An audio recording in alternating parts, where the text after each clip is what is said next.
Good afternoon, everyone, and thank you once again for joining us. So my name is Michelle, and I'll be moderating the discussion today. And this webinar today is the latest in a series in collaboration with Bal Raksha Bharat that we began last year to understand how young people are leading, advocating for climate resilience, and also to hear directly from them on what are their needs, challenges, and learnings. And with respect to today's topic on managing loss and damage, pathways to sustainability and futures, many of us are aware that due to climate change, we are witnessing more frequent and intense extreme events globally. And however, these impacts are often disproportionately felt by developing countries and vulnerable communities, reducing their coping capacities. And while the concept of loss and damage has gained traction globally over the past few years, it's also important for us to understand that this is the lived realities for many climate frontline communities. And this makes it essential for us to mitigate the loss and damages, addressing both slow onset events as well as extreme events while building long-term sustainability and resilience. And young people are particularly important in this initiative as we work on innovative approaches that integrate both sustainable development principles as well as mechanisms for equitable compensation and recovery. And with this very brief introduction, it is my pleasure to invite our first panelist for the day, Ms. Debadrita Sengupta from Bal Raksha Bharat. Debadrita, are you here? Hi. So, Debatrita, when we began this series, we talked about how we would try to break down complex issues into more digestible content that is relevant for frontline communities, specifically in South Asian regions. And for the benefit of our participants and network members, can you tell what exactly is climate-induced loss and damages, and specifically the role of young advocates in addressing this issue? Over to you, Debatrita. You have about 15 minutes. Thank you so much, Michelle, for giving me this opportunity. And my respect to all the invited panelists and participants here for listening to us patiently and giving us the time and opportunity to have this interaction with you. It's my utmost pleasure to talk about this very relevant topic. Not because it's a very pleasant topic, but because it is, at this point of time, it's one of the more burning issues that we need to have a handle on, that we need to have a deeper understanding on, and need to appreciate very, very critically in order to ensure that our children, our young adults, our communities, wherever they are, whoever they are, they remain safe, they remain protected, they continue to thrive, and they continue to build good lives, decent lives in their future. So if we see, I think almost all of us have some idea of what loss and damage refers to, but let me just try to bring it to one point here. Loss and damage mostly refers to the negative impacts of climate-induced rise in frequency and scale of extreme weather events and other things that we see because of the variations in climate patterns and the change in the precipitation, temperature, and sea surface level. We see a lot of change in the surrounding environment in which affects human life, human livelihood, in quite a number of manners. For example, it can include economic ways of affecting life, like damage to infrastructure, crop yields reduction. For example, when it is time to sow the crops, when you need a lot of rain, there is dearth of rain, there is rainfall deficiency. And when you actually are supposed to harvest the standing crops in your field, all of a sudden there is a lot of intense precipitation, and your crops are gone. Either they are rotten in the fields, or you are unable to get them out, and it affects the entire life cycle. For example, if I don't get crops from the field, I might be a subsistence farmer, I might be a landless agricultural farmer who is supposed to get your payment in kind.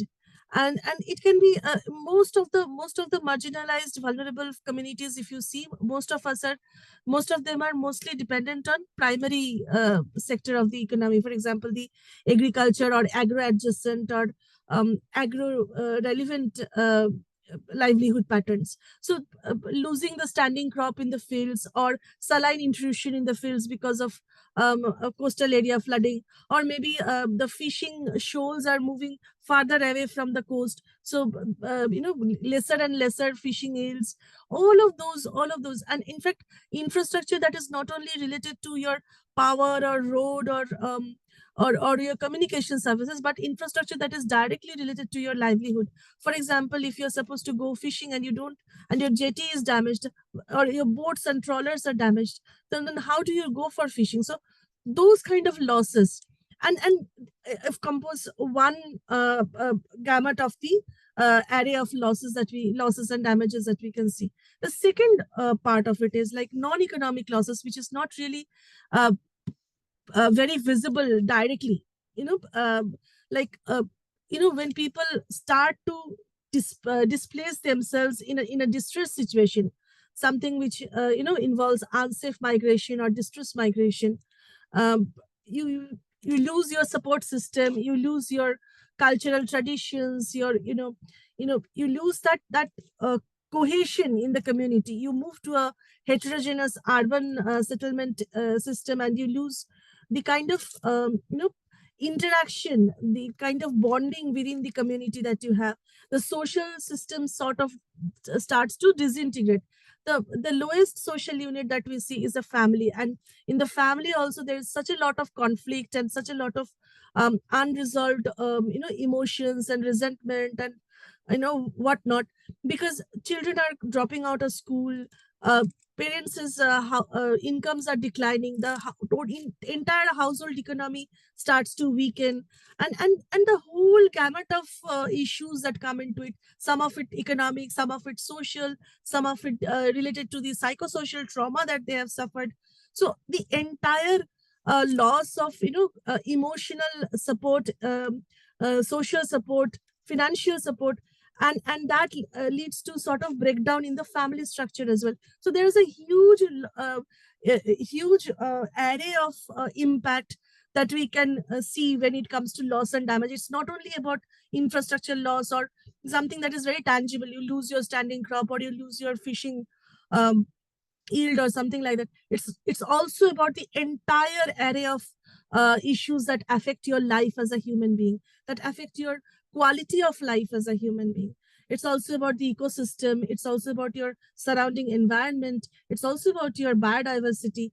And often the losses that we see here are despite our efforts to mitigate or adapt to the effects of the changing climatic pattern. These losses and damage are often irreversible, and most often we find that these kind of loss and damage that affect the community surpass their adaptive capacities, surpass their threat tolerance capacities, which is what induce them to force them to migrate to migrate in a very unsafe way without any support system, and the whole thing gets into a vicious cycle that continues to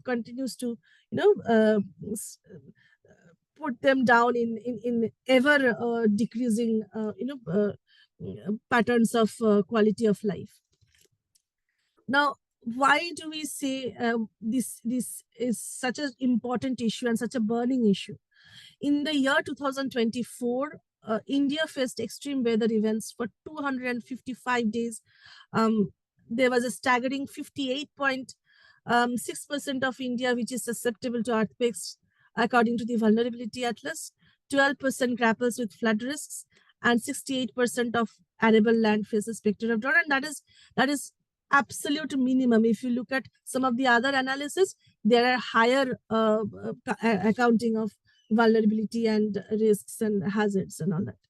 And the worst thing is, when we are talking about economic losses, we are not only talking about the economic loss per se, but the loss induced by economic losses, which is causing regression up to a decade at times, in terms of social investment or social, social leverage accrual that we had seen. You could actually see the evidence of it in the entire COVID and post-COVID period. So then what happens is that we see very clearly that communities start to employ negative coping mechanisms, which further exacerbates its loss and damage, especially in the context of environment and biodiversity. Some very, very commonly observed aspects of these are, deforestation, for example, contributing to biodiversity depletion, and of course heightened climate vulnerability. But it also has this very, very harmful effect of environmental degradation, causing sometimes, I mean, animals and birds and insects and all those things, and the native flora, the native fauna, to be very vulnerable, to the point of near extinction at times. We have seen this worldwide. Then another aspect of it is pollution.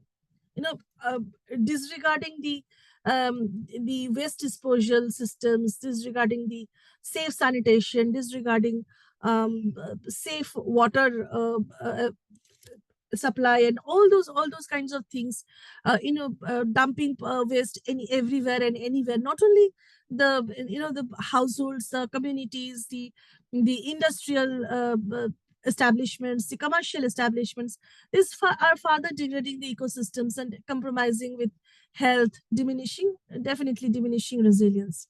And of course, we tend to forget that resources that we have, that we were conditioned to thinking as limitless, are not really limitless at all, and we are over exploiting the resources, further straining and overwhelming the natural systems' capacity to navigate the challenges in front of us.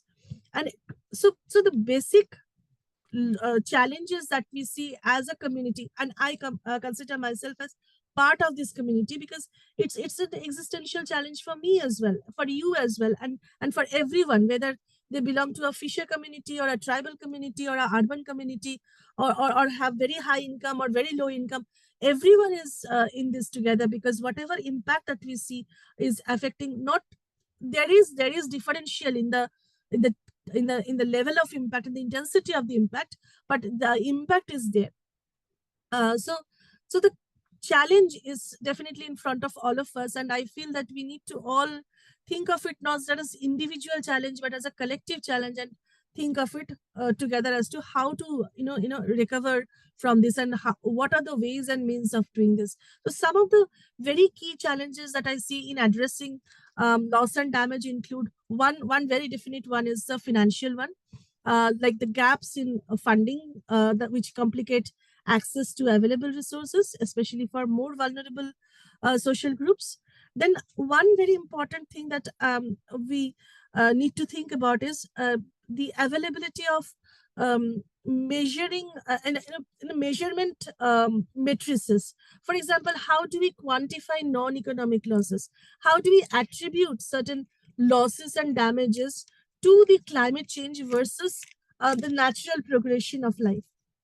Then of course there is a whole host of legal provisions and programs and schemes that the Indian government has come up with, in the context of India, that is. But there has to be a very clear and uniform understanding about all the available policies and frameworks, not only at this national level, but also at the global level, if we see about the overarching frameworks, and also at the micro level. We need to also have a clear idea of exactly what we are entitled to and what we are not, what comprises our rights and what does not. So that is very important. And also there has to be some kind of coordination and convergence among different stakeholders. What I see, I'm not sure if you'll agree with me or not, but there is coordination, there is convergence, but it is somewhat in groups. Like there is a group of stakeholders here who are very coordinated among themselves. There may be some link to other groups, and then there are other groups, and most of these groups are focused on their specific issues. But we need to have an overarching convergence of all stakeholders where there has to be free flow of information, the right knowledge, and exchange of the right skills. And of course, there's a lot of talk about intersectionality and equity and justice, but I am yet to see any accountability, especially female financial accountability, accruing to the vulnerable communities who are bearing the brunt of the impact of this entire scenario. And of course, we we we need a lot of data, and not disparate data. We need disaggregated data on the effect that climate that the changes in climatic pattern is affecting on on different communities.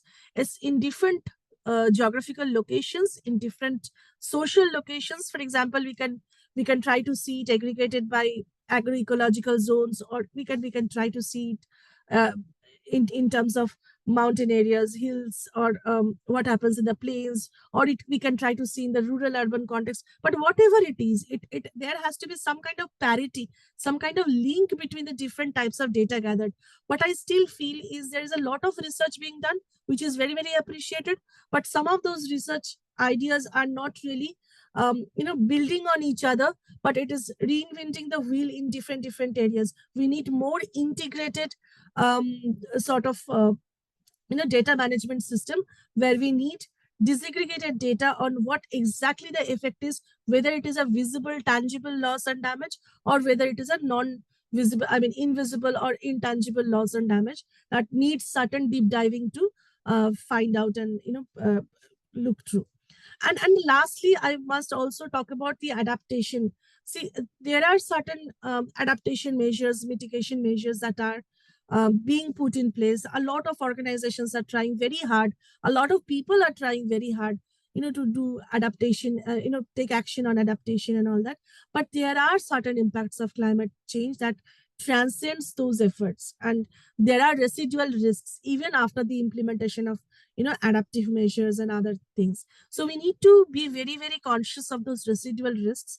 And this is not something that is done individually by a person or an organization or even the government individually.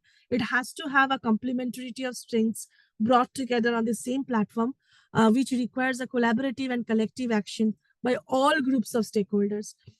So reiterating that, of course, definitely, I am sure you are aware of the financial mechanisms like the loss and damage fund, and the different discussions that took place about it in the latest COP 29, and the programs like Santiago Network and the Ensure Resilience Global Partnership. So I'll not get into that. But what is more important to me is there are provisions, there are ways of doing things, and those we are all aware about. So I'll just quickly reiterate this.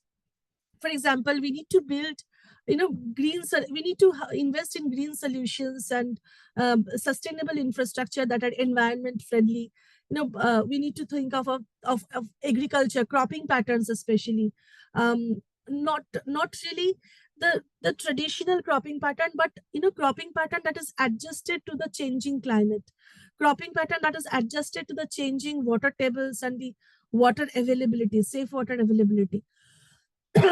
I'm sure you are already aware of the importance of early warning systems, and I really, really appreciate the Sachet early warning system that the government of India has launched now 23 or so, and the kind of Apda Mitra systems or the community-based volunteer systems that is going on both by the government and by different organizations. And I think we need to strengthen that a lot. Urban landscape is evolving very fast. Urban infrastructure in most cases is being overwhelmed with unsafe migration, and the stress that puts on the basic service availability and basics infrastructure. So we need to invest our time and energy and money into thinking of what kind of resilience building activities or framework or roadmap can be done in the urban areas, especially given the fact that very soon urban areas are going to be the the primary settlement locations in comparison to rural areas. And we need to think of how do we reverse environmental degradation where it has already happened, and conserve what is there right now.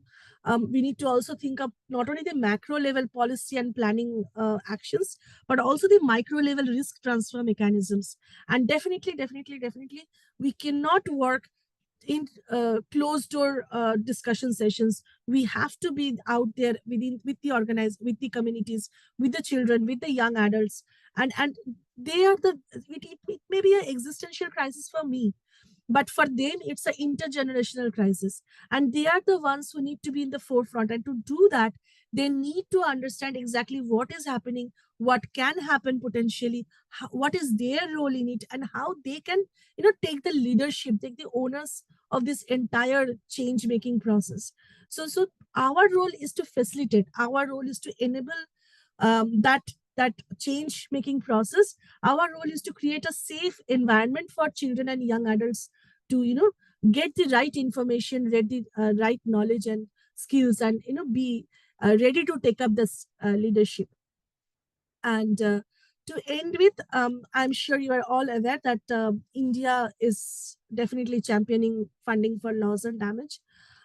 India has already endorsed the fund's establishment earlier, and even now they're stressing the importance of voluntary contributions. And climate action is something that is part of all the visions that are currently coming up.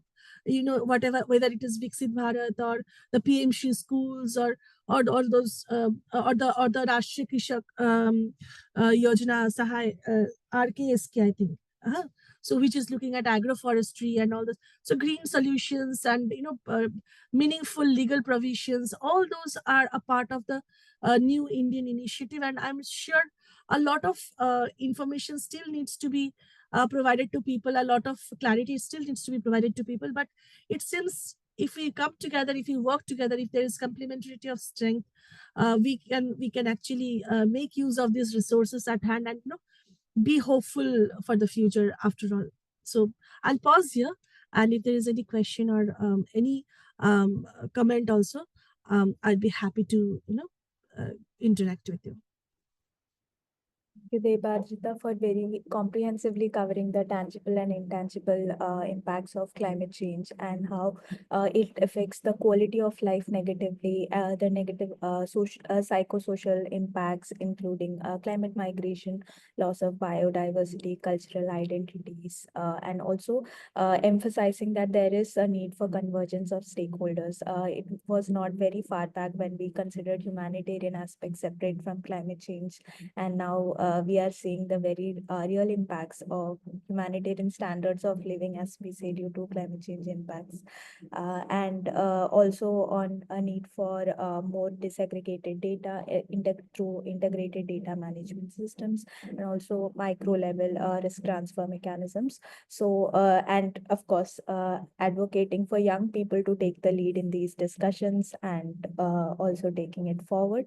Thank you so much. And I would like to invite our next panelist, Dr. Tuhin Ghosh from Jadavpur University, Kolkata. So Dr. Ghosh, with your experience on environmental sustainability, can you highlight some technological innovations and green solutions for sustainable climate resilience, and if there are any challenges in implementing the same at this stage? Over to you, Doctor.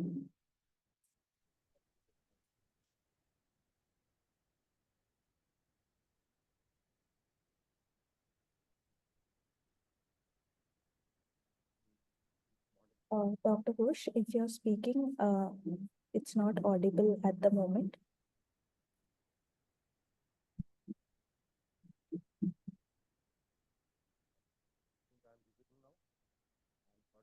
It's very faint.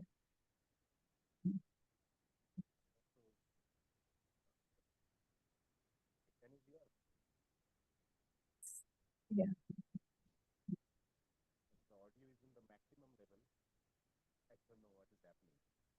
Maybe if you can disconnect and connect back your headset, that might be helpful.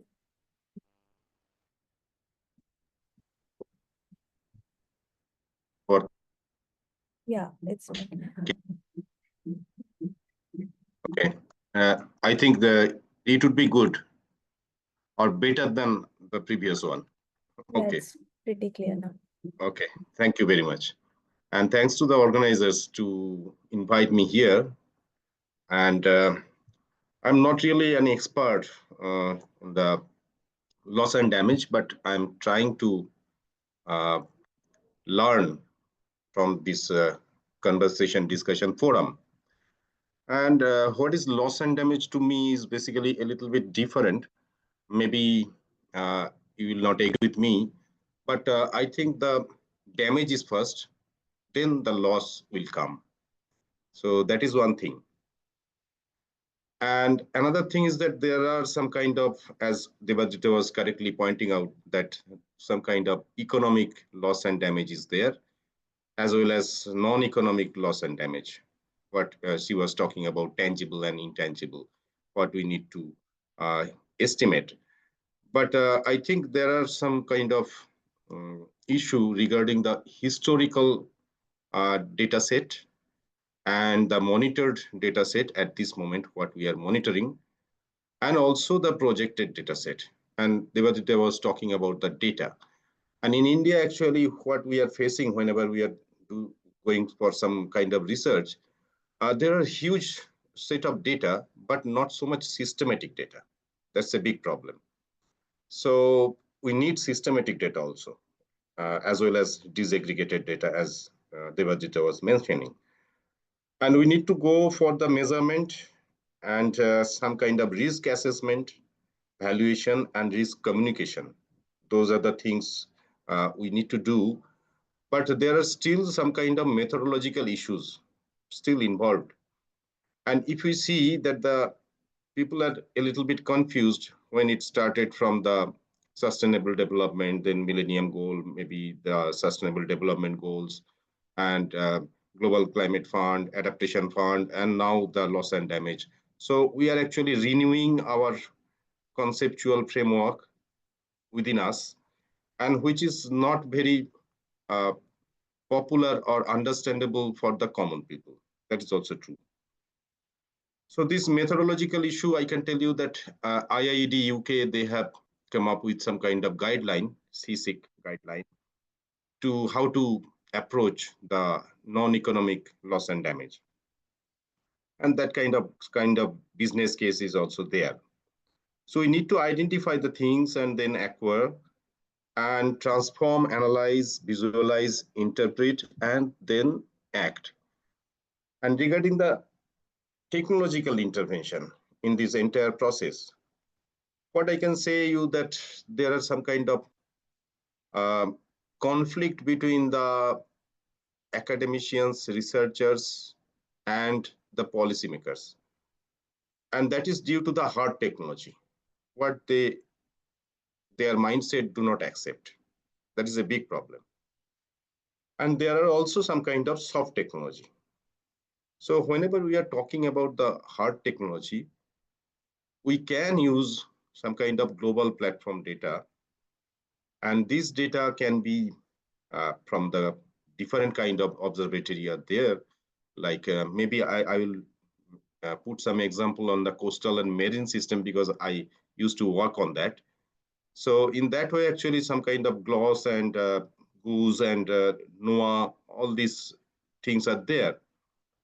And some kind of airborne leader system or unmanned aerial vehicle we can use for some time.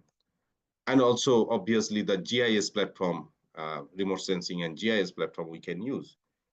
But another thing is there, that is, those are the things that we can visualize on the screen and we can understand.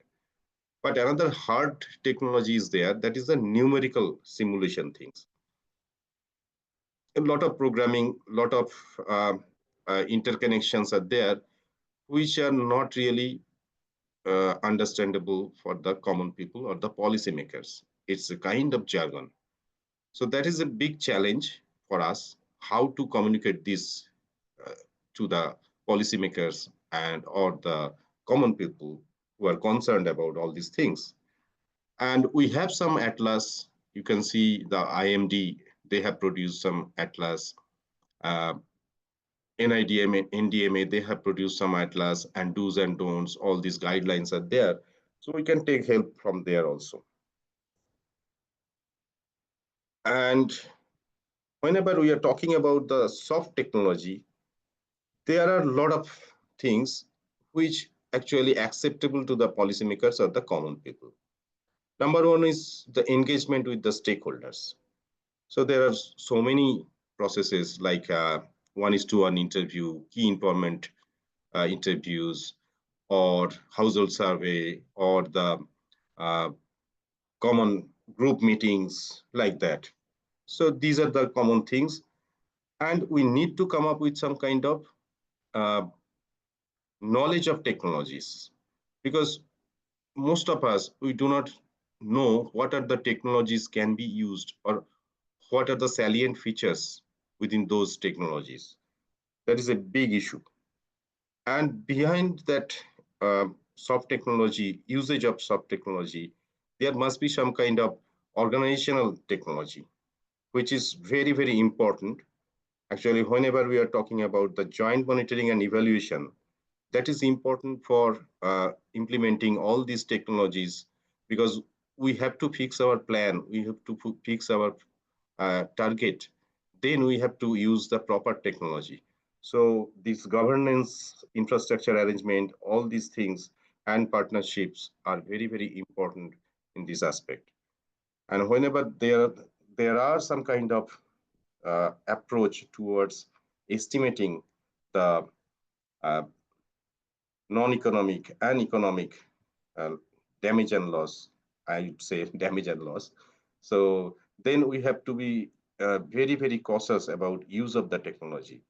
And there are a lot of opportunities with some kind of capacity building of in the same platform. If we, the academicians and researchers, we can sit in the same platform with the policymakers and make it more understandable, make it more simple, then this conflict area may be erased or minimized a little bit. And also there are some kind of challenges towards implementing technologies and all these things. That is the major challenge is the shift in the mindset. So that is really, really from my experience, I have seen that the change in the mindset is a big issue, and people do not really very keen to accept new things, and that is a big problem.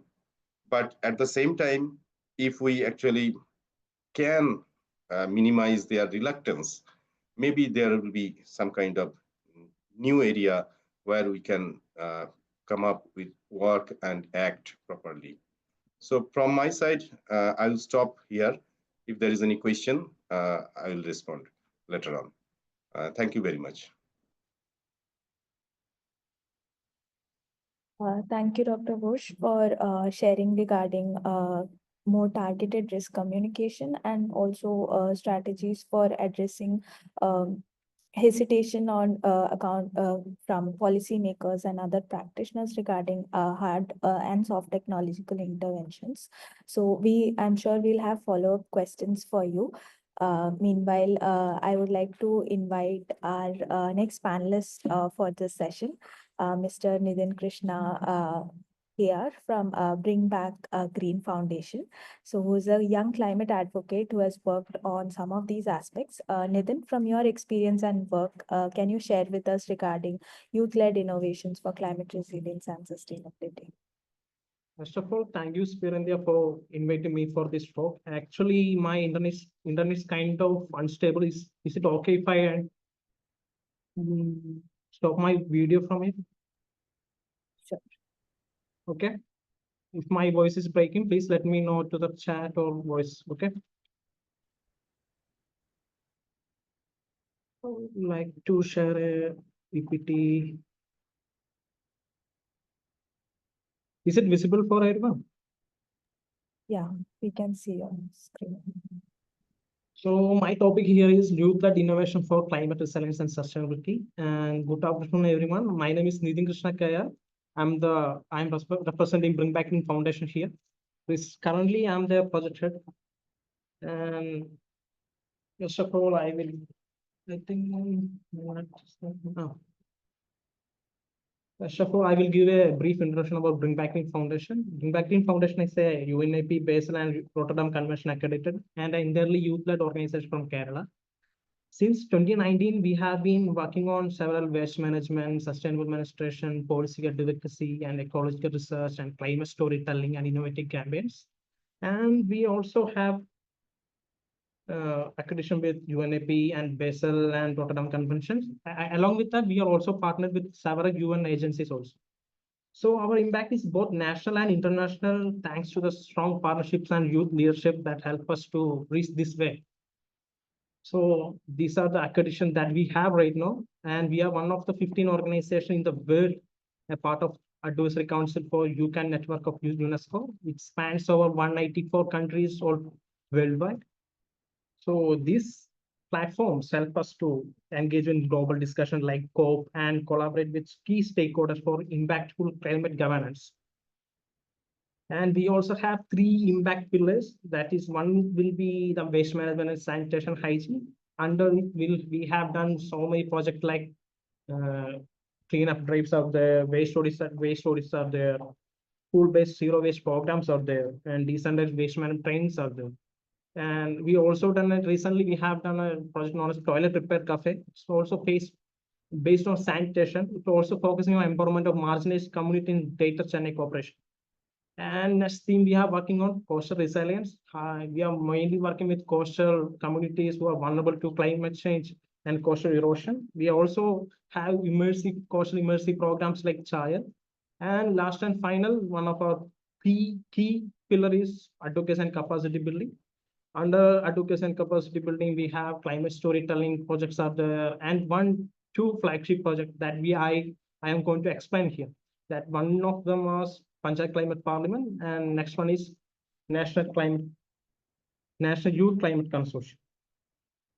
If you look at, we have broader international and national level policies. If you look at, we have Paris Agreement is there, we have Kyoto Protocol is there, and in national level, we have NAPCCs, National Action Plan on Climate Change is there. In National Adaptation Fund for Climate Change is there. In state level, we have SAPCCs. But these international level or state level, national level policies, the success of these policies mainly focusing on how it's going to be implemented at the local level. For the local level interventions for climate change and sustainability, we have 2 youth-led projects. One of them is Panchayat Climate Parliament itself. It's a model. It's a collaborative project between Bring Back Clean Foundation and Kerala Institute of Local Administration with the support of state government and local self-government department. It's a model for grassroots level climate governance. And it provides a decentralized model for engaging youth in climate governance through relevant discussion on relevant topics and things like that. If you look at, there is an evident gap between youth and governance. Most of the youth doesn't know how the governance work at local level. So, and most of the community members also doesn't know how the climate change is impacting their community. So the main objective of Panchayat Climate Parliament is to bridge this gap, the gap between youth and local governance and the gap between community and climate change impacts. So this is one of the main objective of Panchayat Climate Parliament. And for that, we have 3-phase model for bridging this gap. One is volunteer mobilization and training, where we train our youth on climate science, governance, and sustainability, things like that. And also we put them to create a survey report or how to create a PRA tools for respective region. So we have selected youth in this mode from the respective region or respective panchayats for creating a traditional knowledge library. So then the second phase of Panchayat Climate Parliament is focusing on focus group discussion and problem identification and climate storytelling. That thing just I mentioned earlier, we are focusing here to document the undocumented. So for that, we have implementing PRA tools to identify the respective problems in different local self-government institutions in Kerala. And the third and final phase in Panchayat Climate Parliament is project formulation. In second phase, we will identify the issues of the respective panchayats and we will create projects according to them. And last and foremost, we will also help the panchayat to create local action plans on climate change, and to help youth to get an idea of how the decision making in fact happening in local level. We are also developing a mock parliament at grassroots level. So these are the three phases of Panchayat Climate Parliament that we have done right now. So these are some photos of the training that we have done at Kila and respective colleges and institutions like that. So till now, we have engaged with 23 local self-government institutions in Kerala, and we have trained and mobilized nearly 4,396 youth participants all through Kerala. And we have conducted mock parliament sessions at panchayat level, and also creating policy advocacy and direct. It helped to create direct engagement with local government to drive sustainable measures. And we also create self-sustainable projects as part of the identified issue, like implementation of water conservation projects, afforestation projects, and waste to wealth initiatives, and creation of lab species also. And we also create a climate vulnerability risk assessments as part of Panchayat Climate Parliament, which we collect data and identify risks and inform policy discussions. These are our current stakeholders of our project that happening right now. So the successing climate action requires strong collaborations. Like Kerala Institute of Local Administration is a think tank for Kerala in case of local governance. And we also partner with local self-government institutions and the collaborating partners of respective rural authorities or local self-government LSGS area. And we also have panchayat level volunteers. They have a stake in this project, just like they are here driven by a passion. So they have a stake in this particular project. So these are the current areas that we are focusing right now. That is Irinalakuda constituency, and this is the HVR index of the particular region. And this is the core goal of Panchayat Climate Parliaments to develop a local action plan for climate change. These are the local action plans on climate change. This is one of the last and core goal of our Panchayat Climate Parliament initiative. So just like Panchayat Climate Parliament initiative, we have upscaled this version into national level.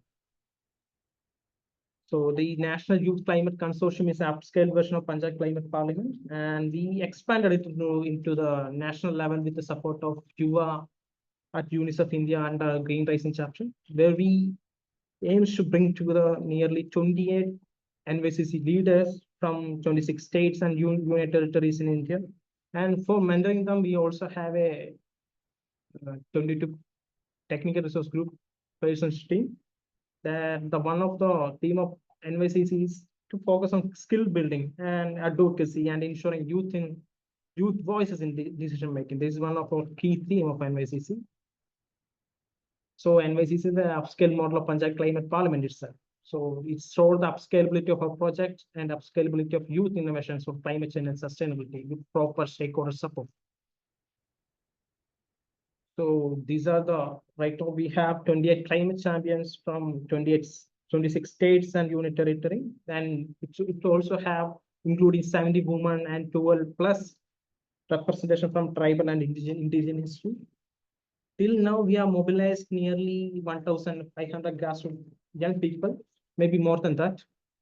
And we also help them to participate in national and international forums like Conference of Parties and local conference of youth, etc. And we also provided them with a grant support of 65,000 to implement the advocacy campaigns at grassroots level. So for creating and identifying grassroots champions, we also look forward on their selection based on how they engage with government stakeholder experience. We also look for their grassroots action experience and their community-led approaches. So in that way, we have selected these champions. Just like the name of our NGO, we selected they're not here for any certificates and things like that. They are here to create a change. They are here to bring back green. So in that way, we have selected these people. So these are our champions. Each of them are working on different projects. If you look at the Priyank is working on forest fire, the Abu is working on green colorism and green protocol, and Ankita is working on marginalized communities, and Pranesh is working on creating Yuva Panchayats all over India, and Priya is working on zero waste management, things like that, and Shivani is working on innovation, and Prashant is working on climate education and literacy. Each of them are from different states of India. So till now, they have in 6 months, the National Youth Climate Champions have been mobilized 30,000 youth in less than 6 months. And they also selected for different prestigious international opportunities. Like 2 of them are selected for representing Indian youth at COP29 at Baku, Azerbaijan. And one of them are represented youth. They have represented Go Summit in Bangkok, and 3 of them are selected for awards like Green Guardians and iVolunteer awards from different authorities and stakeholders. So as part of NYCC, we are also creating a young Indian climate community with focusing on creating a nationwide network of 1,500 plus youth across 26 local chapters, with focusing on strengthening the climate action at grassroots level through advocacy and implementation.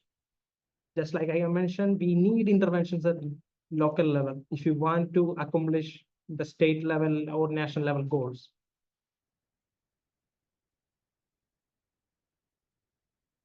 So these are our champions. So if you look at these are models, if you look at Panchayat Climate Parliament, if you look at National Youth Climate Consortium, these models can be expanded and replicated globally. So for that, we have to create partnership with local governments, academic institutions, and civil society. And also we have to train them or upskill them with a capacity building for youth-led climate governance. And we need to, by ensuring policy support, funding, and international collaboration for these guys to grow also. So if you look at the Panchayat Climate Parliament project also, we are now upscaling at Tamil Nadu and other countries like Ethiopia also. So these projects have the scalability. What we need is a proper support from the stakeholders and things like that. So these are the current cohort of 2024 and 25 current cohort of National Youth Climate Consortium. So these are the activities they have done at some of the activities they have done at grassroots. So I would like to conclude this presentation by remembering Wayanad. I hope you guys know we are now talking about the context of loss and damage right now. So I would like to conclude this presentation by remembering Wayanad. We are also part of disaster relief effort, and we also lost 2 volunteers of Panchayat Climate Parliament through that massive landslide that occurred. So now we are proposing a project that ensuring psychosocial support for the affected community in Wayanad, also the identifying and ensuring the non-economic loss and damage also. So right now, as part of this session, we must demand a robust loss and damage fund that delivers tangible support to the affected communities like Wayanad. And the question that I have to raise here as part of this session for the fellow participants and fellow people on the dais, I would like to raise a question that the Mapadi landslide is a stark reminder of the climate crisis of urgency that we have right now. So the question is, how many more Wayanads must be more before we take action?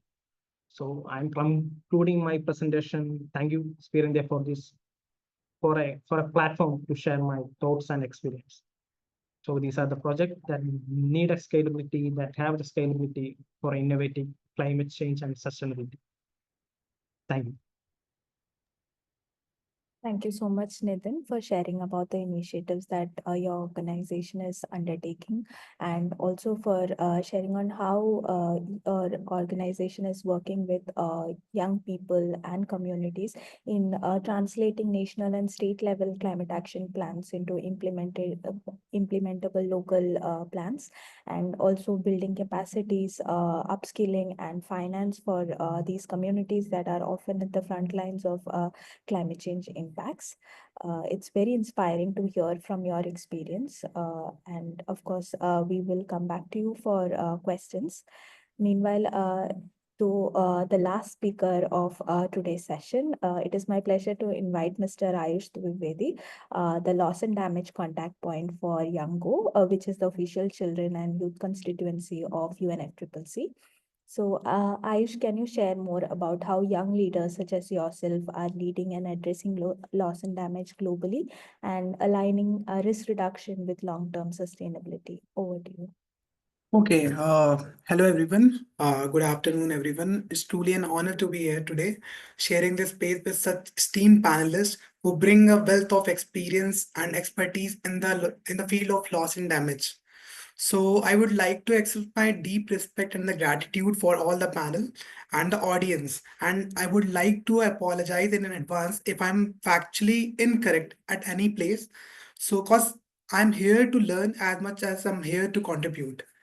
So starting my presentation. As we all know, the climate change has intensified natural disasters, which is disproportionately affecting the vulnerable communities, small island developing nations, and majority of the developing countries. So the scale of loss and damage we witness today is not just about the physical destruction, but it is about the livelihood, the loss of the biodiversity, the loss of the cultural heritage, and in many cases, it's about the survival itself. So, however, while loss and damage may be inevitable, but it's the way how we choose to respond can determine the long-term resilience.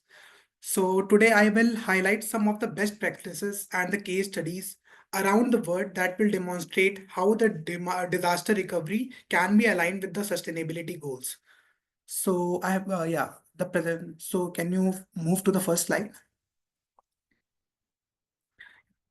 So these are the best practices and the case studies around the world. So starting with Bangladesh. So as we all know, Bangladesh experienced severe flood annually during the monsoon season, which is affecting their agricultural land. So what the farmer had shifted from the traditional cropping pattern to the ancestral cropping pattern, farmers in the southern floodplain adopted a traditional form of hydroponics called floating vegetable garden, which is nothing but just a shaft made of water hyacinths that will help them to grow the crop even during the flooding condition. This is the centuries old practices which is supported by NGOs like Practical Actions, which allow the farmer to continue the food production even in the flooding condition. And this has been replicated by other districts in the coastal areas of the Bangladesh. So what is sustainable here? So they are using and utilizing the local resources that are available, and it can be replicated to other flood prone coastal areas of the Bangladesh. So the next one in the queue is the Philippines. So after Typhoon High in 2013, which devastated the whole coastal areas in the Philippines. So after that, the Philippines government collaborated with the local communities and prioritized the mangrove restoration. This initiative have planted over thousands of hectares of the mangroves, providing natural coast protection, which is a cost-effective alternative to the artificial seawalls and benefit and have a multiple benefit, whether in terms of the ecosystem and the biodiversity. And even the University of Philippines shows that these mangroves reduce the storm surges by up to 90%. Next slide, please. Oh, yeah. So the third one in the queue is African Risk Capacity, which is a specialized agency of the African Union.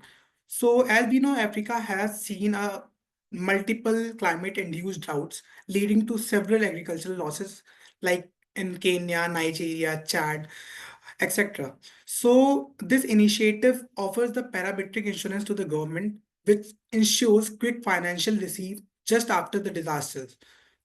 For example, in 2017, Senegal received around $23 million in ARC payout within just a week of the drought declaration. That help in avoiding the humanitarian crisis and making them financially independent in such crises. So the next one in the queue is Chile's Build Back Better approach. That happened after the 2010 earthquake, which is of 8.8 magnitude, which caused widespread destruction, and the damages exceed $30 billion. So instead of just rebuilding, they enforce stricter building codes and the seismic resistant infrastructure. So they involve the communities in the reconstruction planning, ensuring housing design met both cultural and disaster resilience need. So next slide. Next slide. Yeah. So this is the case study of the Nepal. Go back. Yeah.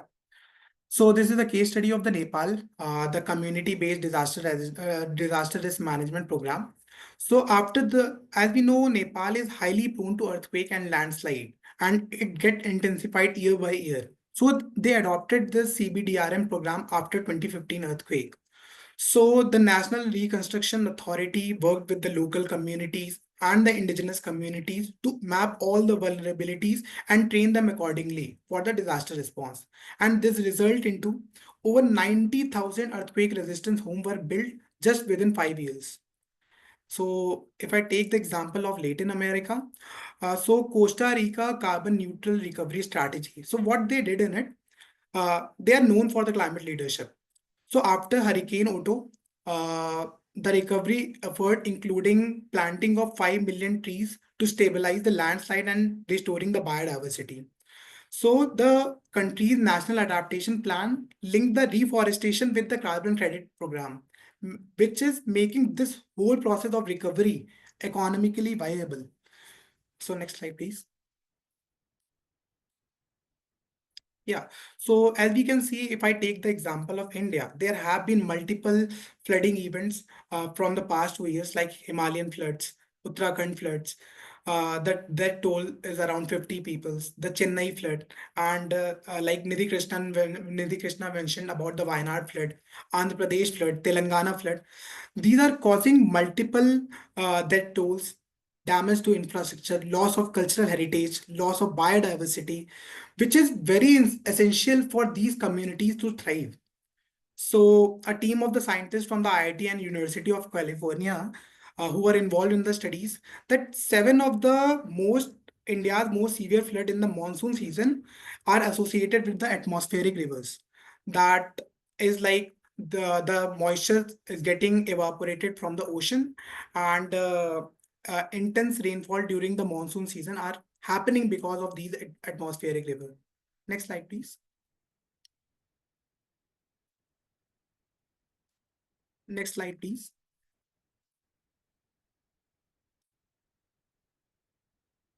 Yeah. So I want to shed light on the India's best practices by taking the example of the state of Odisha. Like they have a very efficient cyclone resilience model. So Odisha, which is lying on the Indian East Coast, frequently hit by the cyclone. For example, the cyclone Odisha, which is also known as super cyclone, killed over 10,000 people and caused the massive destruction. Since then, what Odisha government has transformed into, they have transformed into the global model for the disaster preparedness and sustainable recovery. So the Odisha State Disaster Management Authority was created in 2000, the way before the formation of the NDMA. So they have taken measures like 450 plus cyclone shelter were built, real-time warning, community-led response. They trained the volunteers and communities to lead the evacuation and the relief efforts. So these are all things that played a key role in reducing the damage from the cyclone Fani, which was one of the most powerful storms that hit India. Over 1.2 million were safely evacuated in just 24 hours before the cyclone Fani. So that toll was less than 100 if we compare to the 10,000 in 1999. So these are various model that shows that if we align the sustainability with the disaster response, then it can reduce the tons of damage and help the communities to sustain these damages. So countries like Bangladesh, Philippines, and Mozambique have studied this approach and replicate these strategies for their own cyclone resilience strategies. So yeah, so next slide, please. Next slide, please. Yeah. So these are the takeaways from all the examples. So community-led adaptation work, traditional knowledge and local participation are essential. So I want to stop here and want to emphasize on one point that is common throughout the every successful recovery model. The one factor stand out is that inclusive community involvement. So it is the people on the ground, like farmers in the Bangladesh, fisher folks in the Philippines, the indigenous communities in the Nepal, who understand the environment at its best. So if I talk about the scientists and policymakers, they just bring the data and the strategies. But the communities bring the live experience because they know the land, they know the water cycle and the risk because they live with them every day. So when we design the recovery policies with the communities rather than for them, the solution become more effective, adaptable and sustainable. So uh, So yeah, community-led risk assessment process that guarantees the meaningful participation, recognizing these multidimensional and intersectional factors like wealth, age, disability, income, and the indigenous communities, they force disproportionate risks and we have to include them in the vulnerability mapping. Sorry. So insurance mechanism and early funding mechanism ensures a faster recovery. And we have to focus on long-term solution rather than the short-term aid. So these are all the examples that suggest us to involve the communities for the successful recovery model. And if I talk particularly about the finances and non-economic side of the loss and damage that other panelists mentioned, so the the decent financial mechanism that is there for the loss and damage is recently created loss and damage fund. So from where the finances will come, will it cover the non-economic side of loss and damage? Will the polluter pay principle still apply, and it should not be on the paper but on the practical ground? And will the developed countries will ensure that they should be responsible for their historical emission? So like if I talk about the example of Green Climate Fund, Global Environment Facility, Adaptation Fund, these are the mainly funding mechanism for adaptation, mitigation, and loss and damage earlier. So simply taking the example of Green Climate Fund, for the single project to get approved, it almost take on an average 2 to 3 years. So, and if I talk about the power dynamics of all the funds, it is majority of the fund is being controlled by the developed countries. So it is like the just like the instrument for them to control the fund. And if we talk about the accreditation and technicalities within the fund to access these funds for the communities, so there are a lot of jargons, there lot of complexities, lot of technicalities in order to access these funds for these communities. So this is not actually motivating, but demotivating these vulnerable communities to access these funds. It is getting very, very difficult for them to access any chunk of money from these funds. So as I'm saying that there's a review. So Green Climate Fund have 125 project of the Green Climate Fund have been put on a review for during 2020. So out of 125 projects, only 17 projects use the terminology loss and damage. So this is showing that there is zero effort. It is like a tiny drop in the ocean, which we are focusing on loss and damage, the non-economic side of loss and damage. So when I was there in the COP, I asked the question to the ex-member of the ex-form of Warsaw International Mechanism. So I asked them, is there any mechanism to quantify the non-economic side of loss and damage? They're completely blank. So there is no measure that has been taken right now to quantify these economic and non-economic side of loss and damage. They are just building the training modules for the vulnerable communities without providing them any financial support. So yeah, this is from my side. I'm looking forward to the discussion and the question at the end of the webinar. Thank you.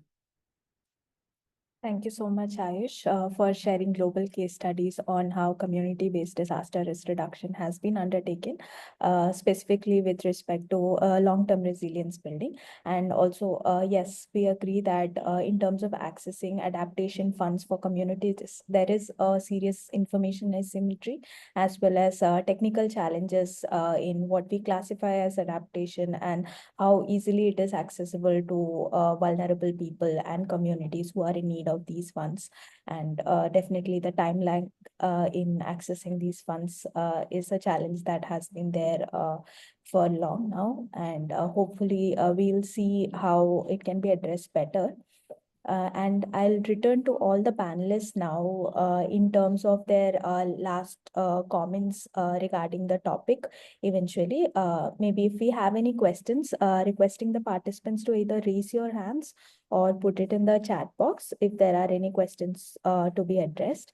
Meanwhile, I do have one question for Dr. Ghosh, if you're still here.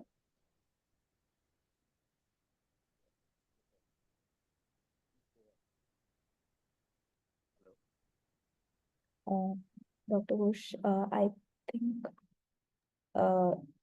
you're, Can you hear me? yes, you're audible.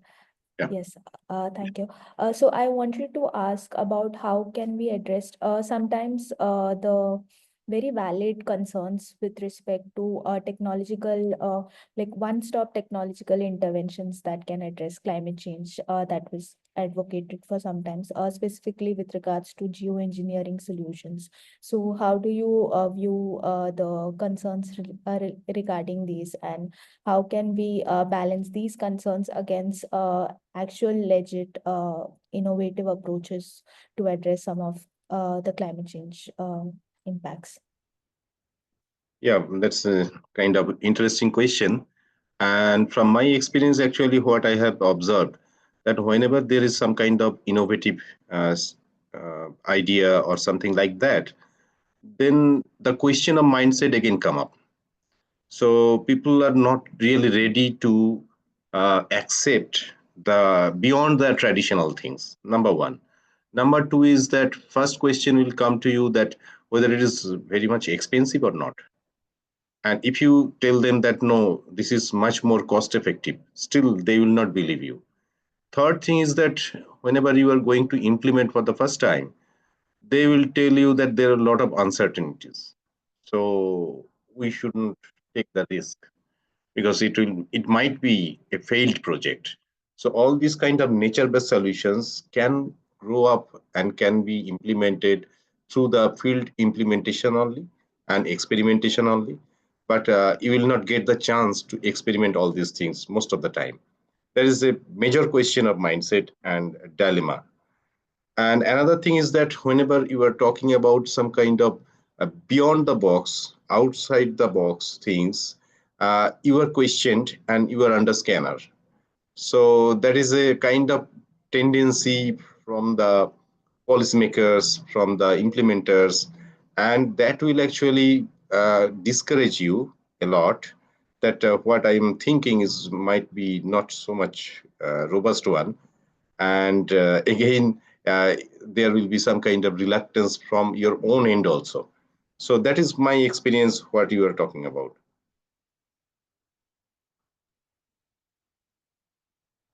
Thank you, Dr. Ghosh. Also, in terms of when we are talking about uncertainties, so when we talk about climate change impacts, the long-term impacts, the results from various climate models, forecasting models that we have, this is again a challenge that keeps coming up on how do we communicate risk in an appropriate manner that is understandable and digestible by the vulnerable communities and also practitioners and policymakers. So this Yeah. is something that we have been trying to address. Multiple stakeholders have been trying to address at various levels. So Yeah. this is a question open to all panelists on how can we better communicate risk. I think Devajita is there involved Let with. me, I I'm not sure if Debadrita had to step out for a meeting. So any of the panelists, Ayush, Nitin, Dr. Ghosh, any of you, if you can talk about how can we improve risk communication, specifically when working with vulnerable communities and common population who might not understand the technicalities of climate change but are still impacted by it. May I answer this question? Sure, Nitin, go ahead. In case of our Panchayat Climate Parliament initiative, we employ climate storytelling methods because the most of the community lacks a platform to hear their voices. So we have implemented climate storytelling where we hear and document their voices and their concerns like that. Because just like I mentioned, the most of the community members doesn't know the impacts of climate change that they are getting affected by. So we will do this visual representation of the things. In that way, they can they know about what they're happening around there, and we also make them aware about the schemes and funds that have been available at their region. So in that way, we can also help them to assess these funds through capacity building and focus group discussions, things like that. In that way, they can also propose projects to their panchayats or municipality that can mitigate or adapt the climate change issue they are facing. So that we are doing it here.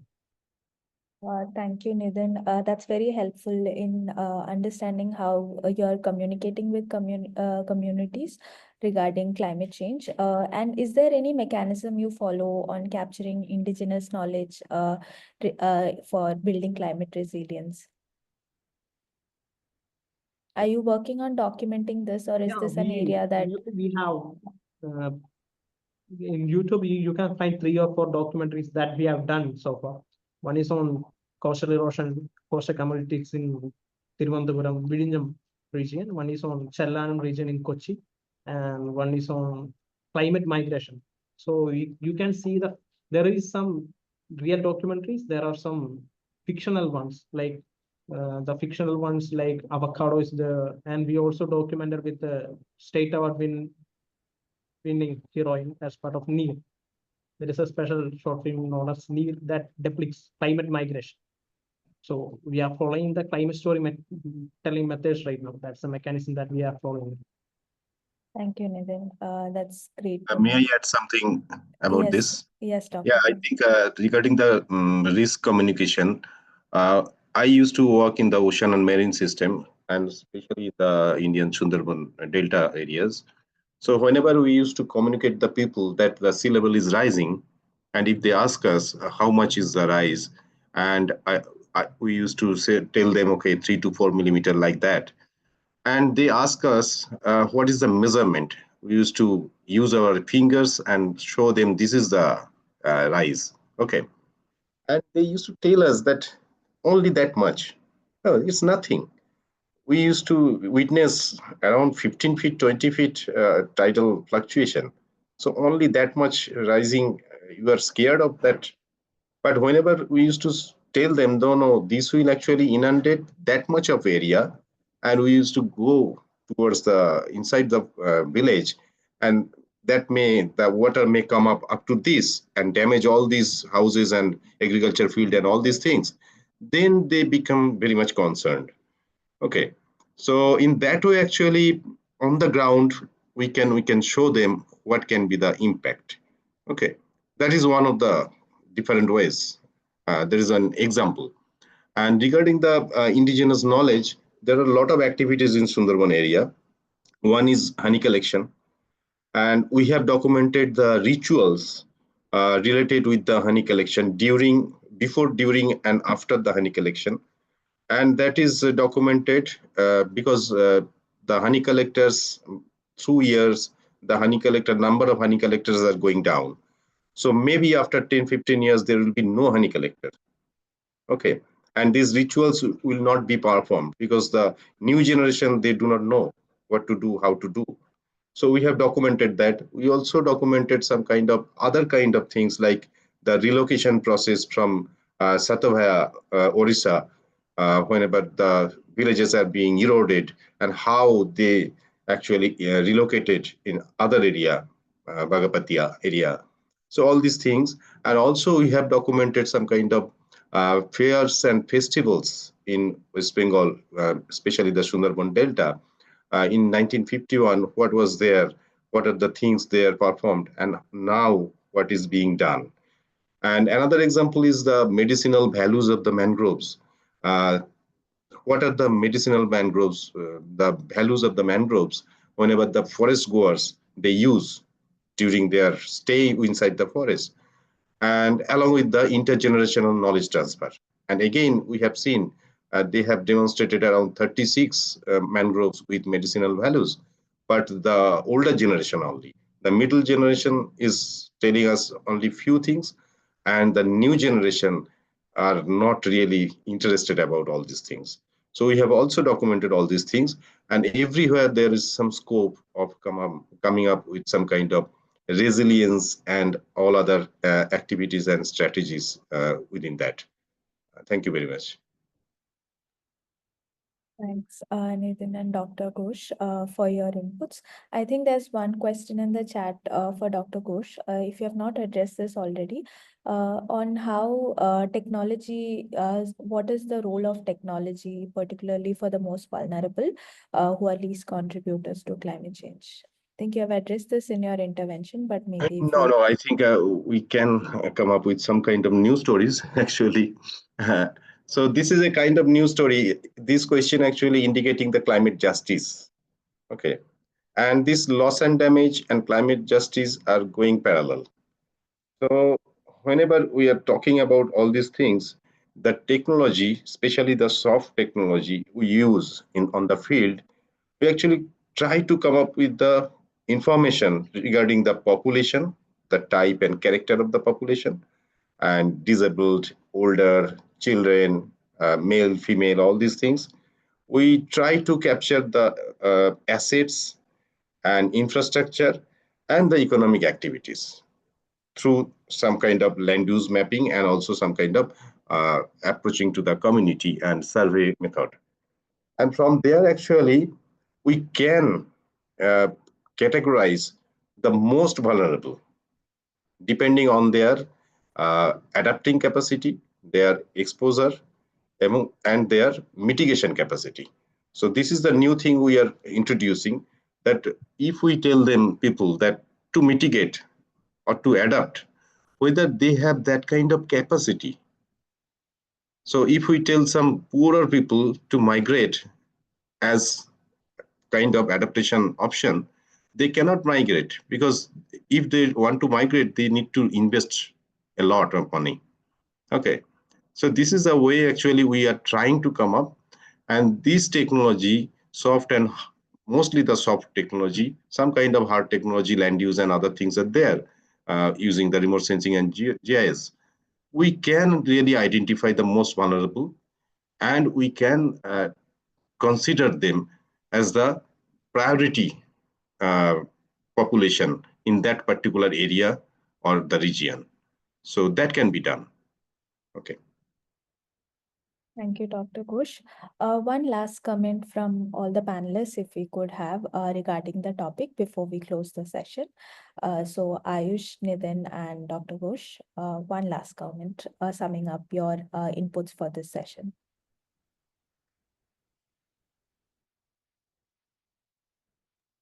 Sorry, can you please come again? One last comment that kind of summarizes your inputs on the session topic before we close the session. Okay. So I will start first, if you may allow. Sure, please go ahead. What I gained through this webinar, that we want is more inclusive decision-making process involving the communities and other stakeholders who are living with the risk every day. So what we are currently following is one size fit all approach. But what is the need of or is to shift from one size fit all to the tailored sector specific approach. Like communities are not homogeneous. They are taking loss and damage differently. So what we want is to include them in the decision making process when we are making the decisions for them and not without them. So, and addressing the non-economic side of the loss and damage will ensure the complete justice for all these vulnerable communities and other vulnerable nations. So, and lastly, there should we have to cover all the shortcomings of the existing fund in order to get this fund to get successful and to reach to the most vulnerable section of the society. Thank you. Thank you. That's from my side. Thank you, Ayush. Nitin, if you can come in now.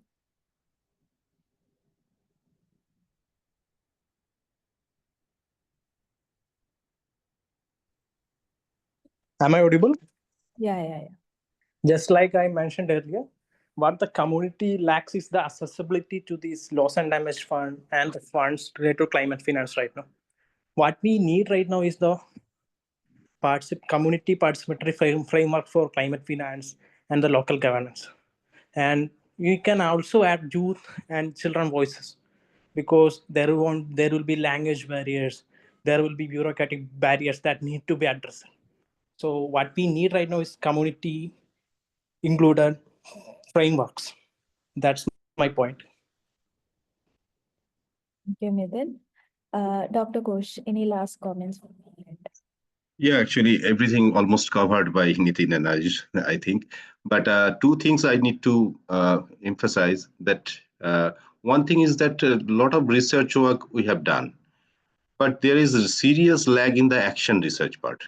So we need to think about that. We need to consider and stress on that. Uh, that's why we need to make some kind of partnership with the NGOs and CBOs, the research institutions. And recently we have come up with some kind of CSR funding with the NGOs and other CBOs. And we are trying to come up with some kind of experimentation on the field and off the field also.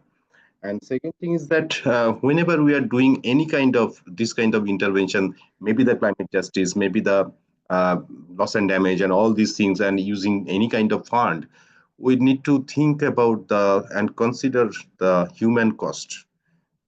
It's often ignored. So I have seen in Satabhaya, I can say one few words about Satabhaya.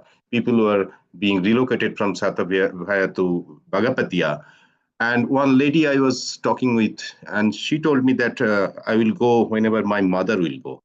So I asked her that your mother is ill or old? No, my mother is not that mother. My mother is in the temple. Okay, so that kind of emotional things we also need to consider while making any kind of intervention. And also in the Indian Sundarban part, few scientists they are talking about that 6 lakhs people should be removed from the Sundarban and they should come up with some kind of multi-story building in the suburb area, and they cannot live, they cannot breathe there. That we need to think about. We need to put them there only, but we have to come up with some kind of solutions for them. Enough research has been done, but we need solutions at this moment. Thank you very much. Thank you to all the panelists. So we hear inclusive community-based frameworks for addressing loss and damages that are community-oriented, but also implementable strategies. And we need to see how we can include communities in these processes more effectively, since these are issues that are directly impacting them. And thank you once again to all our participants for engaging with this webinar and showing interest in this topic. Thank you once again to the panelists, Deepadrita, Dr. Ghosh, Nitin, and Ayush for today's session and your wonderful insights. So this is a series like we mentioned, and we'll keep doing these webinars in different topics. So stay tuned with our social media channels for upcoming sessions that we'll be conducting through the Sphere India Academy. And thank you so much once again. Have a nice day, everyone. Thank you very much.